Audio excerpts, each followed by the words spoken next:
राधे राधे। आशा करती हूँ कि आप सभी लोग खुश होंगे, स्वस्थ होंगे, मस्त होंगे। आज मैं आप लोगों को एकादशी की पारणा कथा सुनाने जा रही हूँ।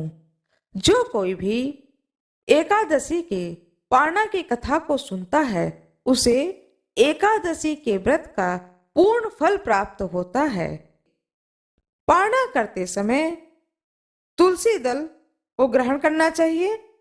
जो कोई भी दूसरे दिन के व्रत को धारण करते हैं, वे तुलसी दल से व्रत का पारणा करें, फल से करें, जूस से करें और दूसरे दिन के व्रत के नियम का पालन करें। आइए प्रेम पूर्वक पारणा की कथा को सुनते हैं। भगवान श्री हरि विष्णु की जय हो। आज मैं आप लोगों को एक कथा सुनाने जा रही हूँ, तुलसी माता की कथा।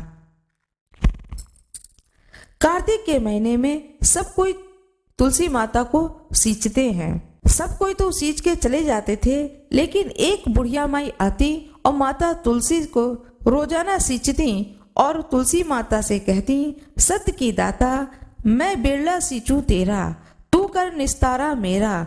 तुलसी माता अड़ुआ दे, लड़ुआ दे, पीताम्बरा की धोती दे, मीठा मीठा घास दे, बैकुंठ का वास दे, चटके की चाल दे, पटके की मौत दे, चंदन की काठ दे, झालर की झिनकार दे, साईं का राज दे, दाल भात का जमीन दे, 11 का दिन दे, कृष्ण का कंधा दे।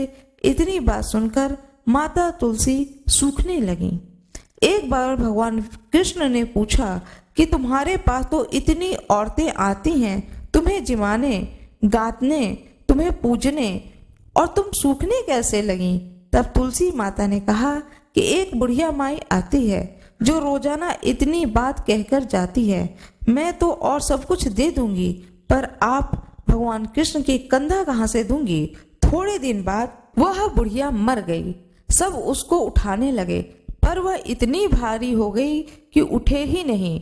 सब कोई कहने लगे, पाप घाट की माला फेरती होगी जिससे इतनी भारी हो गई है।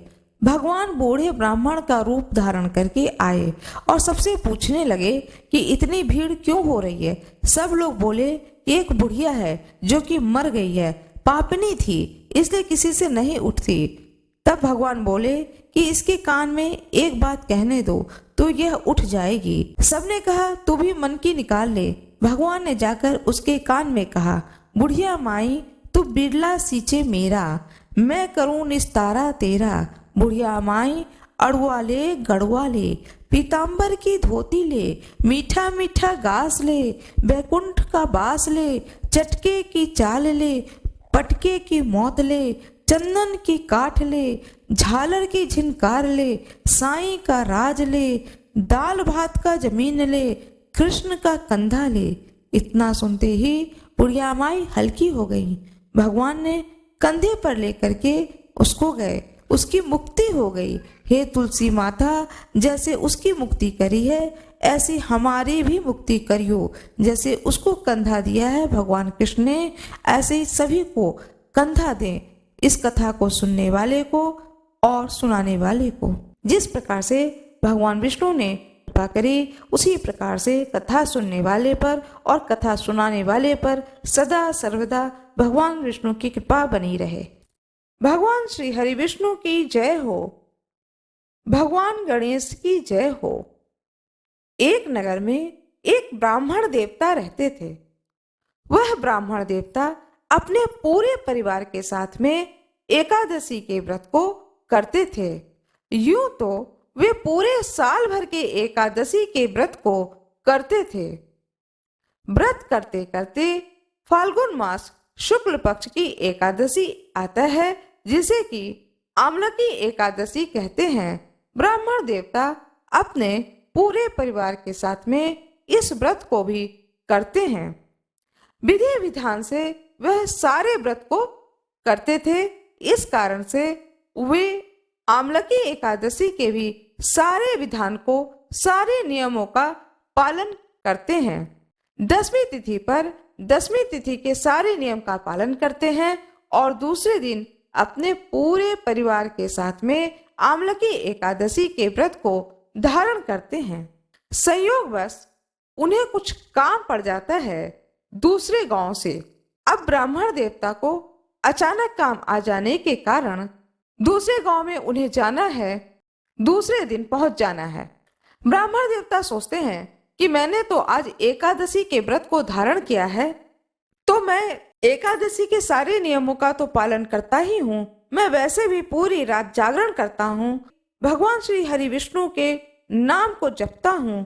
ओम नमो भगवते वासुदेवाय इस मंत्र को पूरी रात जपता हूँ, तो मैं इन्हीं के नाम को लेता हुआ रात में चलूंगा और पूरी रात चल करके दूसरे गांव में पहुंच जाऊंगा और प्रातःकाल दूसरे गांव में पहुंच करके प्रातःकाल ब्रह्म मुहूर्त में उठ करके वहीं पर स्नान ध्यान करके वही गांव के मंदिर में भगवान सूर्य को अर्घ देकर भगवान श्री हरि विष्णु की पूजन करके वहीं पर मैं व्रत का पालना कर लूंगा और जो भी गांव में काम है उस कार्य को निपटा करके शाम तक घर अपने वापस आ जाऊंगा।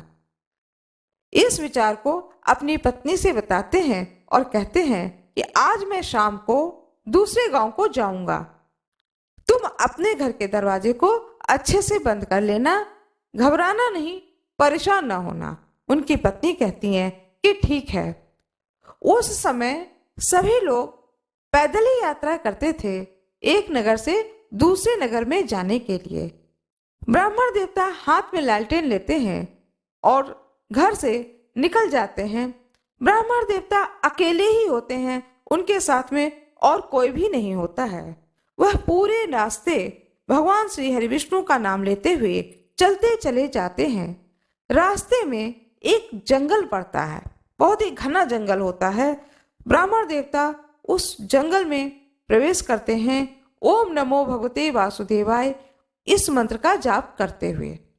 जब वह उस जंगल के बीच में पहुंच जाते हैं तो ब्राह्मण देवता को बहुत तेज की प्यास लगती है। इधर उधर चारों ओर देखते हैं तो देखते हैं ब्राह्मण देवता कि बड़ा ही घना अंधेरा है और वह अकेले ही हैं, उनके साथ में कोई है भी नहीं। ब्राह्मण देवता जब चारों ओर देखते हैं तो देखते हैं कि एक कुआं है। उस कुएं पर जाते हैं और सोचते हैं कि अरे इस कुएं से जल निकाल लिया जाए तो मैं पानी पी सकता हूँ। ऐसा सोच करके ब्राह्मण देवता उस कुएं से पानी को निकालते हैं और बैठ करके उसी जगह पर पानी पीते हैं, हाथ पैर मुंह धुलते हैं, क्योंकि बहुत ही थक चुके होते हैं ब्राह्मण देवता।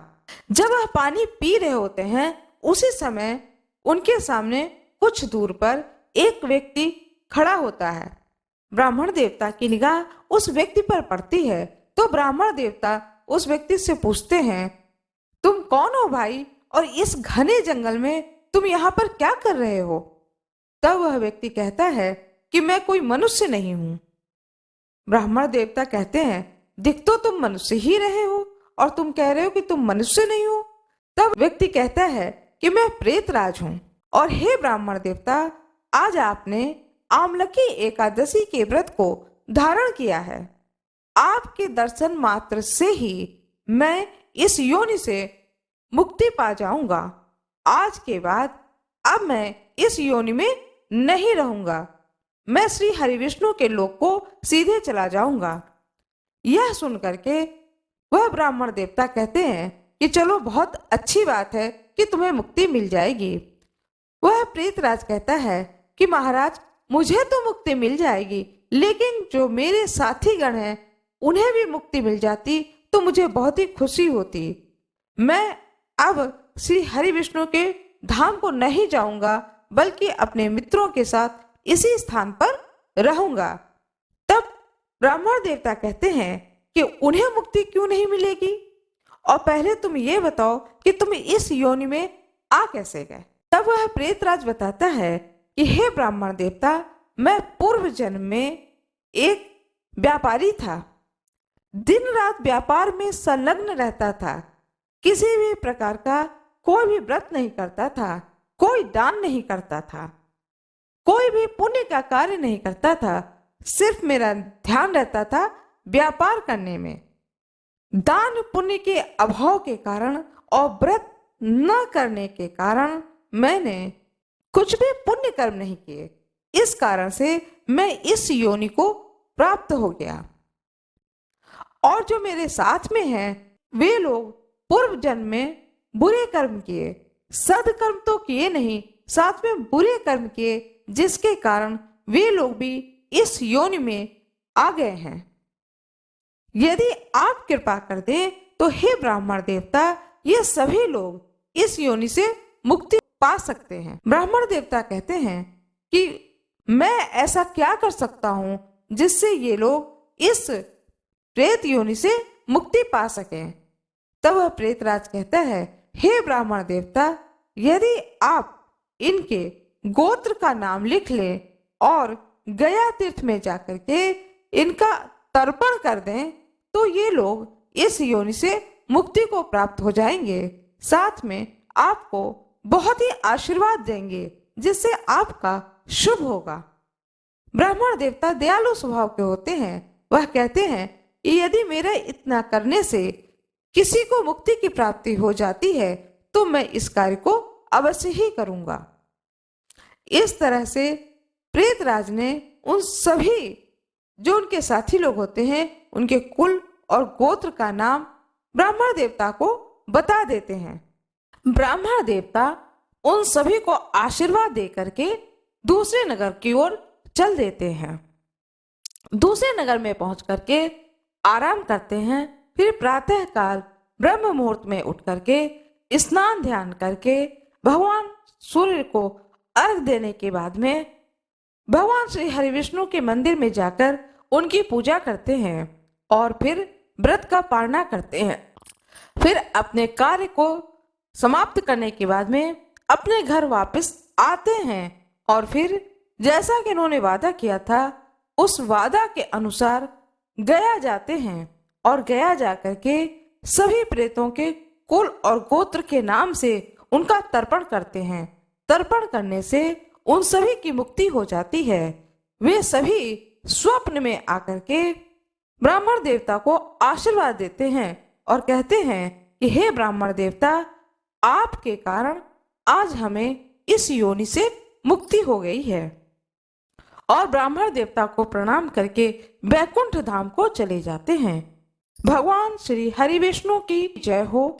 जिस प्रकार से कि एकादशी के व्रत को करने से और व्रत की पालना को करने से उस ब्राह्मण देवता के अंदर इतनी शक्ति आती है और स्वयं भगवान श्री हरि विष्णु की कृपा की प्राप्ति होती है, ऐसे ही जो कोई भी एकादशी के व्रत को धारण करता है, कथा को सुनता है अथवा सुनाता है, उस पर भी भगवान श्री हरि विष्णु की कृपा अवश्य ही हो। आशा करती हूँ कि आप सभी लोगों को यह कथा बहुत ही अच्छी लगी होगी। कृपया कमेंट बॉक्स में भगवान श्री हरि विष्णु की जय हो, जय श्री राम अवश्य ही लिख दीजिएगा। वीडियो को लाइक कर दीजिएगा, चैनल को सब्सक्राइब कर दीजिएगा, बेल आइकन दबाना ना भूलिएगा। राधे राधे, जय श्री कृष्णा। आज मैं आप लोगों को मार्गशीर्ष मास कृष्ण पक्ष में पड़ने वाली एकादशी के बारे में बताने जा रही हूँ। एकादशी व्रत को व्रतों का राजा कहा जाता है। एकादशी व्रत साल में 24 पड़ते हैं। जिस साल अधिक मास होता है उस साल 2 एकादशी व्रत बढ़ जाता है, जिसके कारण 26 एकादशी हो जाता है। हर मास में जो एकादशी व्रत पड़ता है उसका एक अपना नाम होता है और कारण होता है। तो आइए जानते हैं मार्गशीर्ष मास में पड़ने वाली एकादशी का क्या नाम है। मार्गशीर्ष कृष्ण पक्ष में पड़ने वाली एकादशी को उत्पन्ना एकादशी के नाम से जाना जाता है। शास्त्रों के अनुसार इस दिन एकादशी माता का जन्म हुआ था। इस एकादशी व्रत को करने से जीवन में सुख और शांति मिलती है तथा मृत्यु पश्चात विष्णु लोक प्राप्त होता है। इस दिन भगवान श्री कृष्ण की पूजा का विधान है और साथ में उत्पन्ना एकादशी माता के भी पूजा का विधान है। एकादशी का व्रत रखने वाले दशमी के दिन शाम को भोजन नहीं करते हैं। एकादशी के दिन ब्रह्म बेला में भगवान कृष्ण की पुष्प, जल, धूप से पूजा की जाती है। इस व्रत में केवल फलों का ही भोग लगाया जाता है। आइए सुनते हैं उत्पन्ना एकादशी की कथा, जो बहुत ही सुंदर कथा है। राधे राधे, जय श्री कृष्णा। भगवान श्री कृष्ण की जय हो।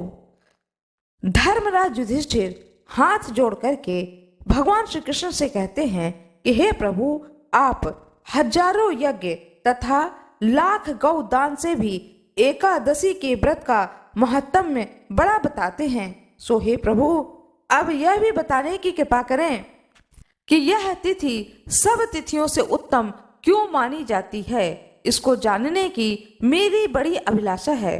युधिष्ठिर जी की बात को सुनकर भगवान श्री कृष्ण कहते हैं, हे युधिष्ठिर सुनो। सतयुग में मुर नामक एक भयंकर दैत्य था। वह बड़ा बलशाली और भयानक था। वो उस भयानक और प्रचंड शक्तिशाली दैत्य ने इंद्र, आदित्य, वसु, वायु, अग्नि आदि समस्त देवताओं को पराजित करके स्वर्ग से भगा दिया। तब इंद्र सहित सब देवताओं ने भयभीत होकर के भगवान उमापति भोले शंकर को अपने दुखों का कारण बताते हैं और उस भयानक दैत्य का वृतांत कह सुनाया। देवता हाथ जोड़ करके कहते हैं, हे कैलाशवासी, हे अविनाशी, मूर दैत्य के भय से भयभीत होकर समस्त देवी देवता बेचैन हुए मृत्यु लोक में मारे मारे फिर रहे हैं। समस्त मुर समाज को बेचैन देख करके, उसकी अनन्य विनय सुन करके, समस्त सुर समाज को बेचैन देख करके और उनकी अनन्य विनय सुन करके भगवान भोले भंडारी कहते हैं, हे देवताओं, तीनों लोकों के स्वामी और भक्तों के समस्त दुखों का विनाश करने वाले भगवान विष्णु की शरण में जाओ। वे ही तुम्हारे इस महान कष्ट का निवारण करेंगे। भगवान शिव की यह बात सुनकर इंद्र आदि समस्त देवता एकत्रित होकर के क्षीर सागर, जहाँ शेष नाग की सैया पर भगवान कमलापति शयन कर रहे थे, जा पहुंचे। वहां पहुंचकर भगवान विष्णु को सोते देखकर सभी देवता हाथ जोड़ करके नतमस्तक होकर के स्तुति और विनय करते हैं। देवताओं ने कहा, हे शंख, चक्र, गदा, पद्म तथा मालाओं से अलंकृत देवाधिदेव, हे देवताओं द्वारा स्तुति करने योग्य आपको कोटि कोटि प्रणाम है। हे सुर नर मुनि जन की रक्षा करने वाले महाप्रभु, आपको बारंबार नमस्कार है। हे दया के धाम प्रभु, आप हमारी रक्षा कीजिए। दैत्यों से भयभीत होकर के हम आपकी शरण में आए हैं। आप ही इस समस्त ब्रह्मांड के कर्ता, धर्ता और माता पिता हैं। आप ही उत्पत्ति और पालन करता है तथा संहार करने वाले हैं। सबको शांति प्रदान करने वाले हैं। आकाश और पाताल भी आप ही हैं। आप ही हम सबके पितामह, सूर्य, चंद्र, अग्नि, वायु, ब्रह्मा, हव्य, कव्य, मंत्र, तंत्र, यज्ञमान, यज्ञ कर्म कर्ता और भोक्ता भी आप ही हैं। आप सर्वव्यापक हैं। आपके अतिरिक्त चर अचर कुछ भी नहीं है। हे महाप्रभु, दैत्य मुर ने हमें पराजित करके स्वर्ग से भगा दिया। हम सब देवता इधर उधर मारे मारे फिर रहे हैं। सो हे मधुसूदन, आप उन दैत्यों से हम सबकी रक्षा कीजिए, रक्षा कीजिए, रक्षा कीजिए। देवताओं की यह विनती को सुन करके भगवान कमलापति बोले, हे सुरो, ऐसा मायावी दैत्य कौन है? उसमें ऐसा और इतना बल कहाँ से आया है? वह किसके आश्रय में है तथा वह कहाँ रहता है? यह सब मुझको कहो। भगवान विष्णु की यह बात सुनकर देवराज इंद्र कहते हैं, हे प्रभु, प्राचीन काल में नाड़ी जंग नाम का एक राक्षस था। उसी का पुत्र महाबलशाली, महापराक्रमी और विश्वविख्यात मुर नामक दैत्य है। नाड़ी जंग नामक दैत्य ने प्रण लिया था कि वह समस्त पृथ्वी लोक को सुरों से, ऋषि मुनियों से रहित कर देगा। इसी कारण वह वैर रखता है। उसका पुत्र जो कि मुर नामक दैत्य है, वह भी समस्त देवताओं से वैर रखता है। वह चंद्रावती नगर में रहता है। उस महासुर ने समस्त देवताओं को स्वर्ग से निकाल करके स्वर्ग में अपना अधिकार कर लिया है। स्वयं इंद्र, अग्नि, वरुण, कुबेर, यम, वायु, ईश, चंद्रमा, नैऋत्य आदि सब के स्थान पर अपना आधिपत्य जमा लिया है और स्वयं सूर्य बन करके प्रकाश करता है। हे असुर निकंदन, उस दैत्य का संहार करके हम सब देवताओं की रक्षा कीजिए, हम सब आपकी शरण में हैं। इंद्रदेव के इन वचनों को सुन करके भगवान कमलापति बोले, हे देवताओं, तुम ना घबराओ, मैं शीघ्र ही तुम्हारे शत्रु का संहार करूंगा। तुम सब अब चंद्रावती नगर को चलो। समस्त देवताओं सहित भगवान विष्णु भी चंद्रावती नगर की ओर चल दिए। उस समय दैत्यराज मुर दैत्य सेना सहित युद्ध भूमि में बड़े अभिमान से गरज रहा था। उस महादैत्य की घोर गर्जना को सुन करके सभी देवता भयभीत होकर के भाग जाते हैं। यह देख करके स्वयं भगवान विष्णु 10 दिशाओं को जीत करके उस रणभूमि में पहुंचते हैं। भगवान कमलापति को रणभूमि में देखकर दैत्य दल ने नाना प्रकार के अस्त्र शस्त्रों से भगवान विष्णु पर प्रहार किया। भगवान ने यह देख करके अपने तीखे बाण छोड़े, जो कि नागों की तरह लहराते हुए जाकर के दैत्यों के अंगों को बींधने लगे। सभी दैत्य उनके हाथों से मारे गए। केवल दैत्यराज मुर ही जीवित बचा था। दैत्यराज मुर अविचल भाव से भगवान के साथ युद्ध करता रहा। इसको देख करके देवताओं का समाज अत्यंत बेचैन हो उठा। भगवान जो भी तीक्ष्ण बाण उसके शरीर में मारते थे, उसके अंगों में पुष्पों के समान लगते थे। शस्त्रों से उस महादैत्य का शरीर छिन्न भिन्न हो गया, परंतु वह फिर भी युद्ध करता रहा। इस प्रकार भगवान हरि विष्णु और उस मुर दैत्य के बीच में 10,000 वर्ष तक युद्ध चलता रहा, परंतु वह महाबली दैत्य फिर भी पराजित नहीं हुआ। तब भगवान उस मुर दैत्य से लड़ते लड़ते थक करके बद्रिका आश्रम को चले गए। वहां पर हेमवती नाम की एक सुंदर गुफा थी। विष्णु भगवान उस गुफा में विश्राम करने लगे। वह गुफा 12 योजन लंबी थी और उसका एक ही द्वार था। दैत्यराज मुर भी भगवान का पीछा करते हुए उस गुफा में पहुंचा। वह दैत्य भगवान विष्णु को सोया देख करके उन्हें मारने के लिए उद्यत हुआ। वह अभी मारने का प्रयत्न ही कर रहा था कि उसी क्षण भगवान विष्णु के शरीर से एक अति तेजस्वी तथा अत्यंत प्रभावशाली कन्या अस्त्र शस्त्र धारण किए हुए उत्पन्न हुई। उस कन्या के बल और पराक्रम को देख करके आश्चर्यचकित हुआ मुर उसके साथ युद्ध करने लगा। थोड़ी ही देर में उस देवी ने दैत्य को मार दिया।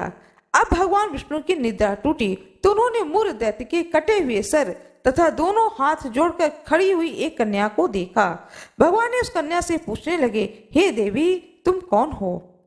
भगवान ने उस कन्या से पूछा, हे देवी, जिस दैत्य के भय से इंद्र आदि सब देवता भयभीत होकर के स्वर्ग को छोड़कर भाग गए थे, उसको किसने मारा? वह कन्या कहने लगी, भगवान, जब आप निद्रा में थे तब यह दैत्य आपको मारने के लिए उद्यत हुआ था। उस समय आपके शरीर से उत्पन्न होकर मैंने इस दैत्य का वध कर दिया।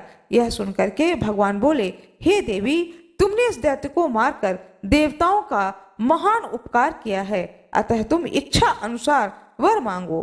तब वह देवी बोली, भगवान, यदि आप मुझको वरदान देना ही चाहते हैं तो यह वरदान दीजिए कि जो मेरा व्रत करेगा उसके सारे पाप नष्ट हो जाएंगे और वह अंत में मोक्ष को प्राप्त हो जाएगा। रात्रि को भोजन करने वाले को आधा फल और एक बार भोजन करने वाले को भी आधा फल प्राप्त होगा।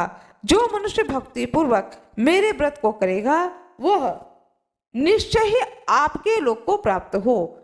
जो कोई मेरे व्रत में एक बार भी भोजन न करे उसको धर्म, धन और मुक्ति प्राप्त हो।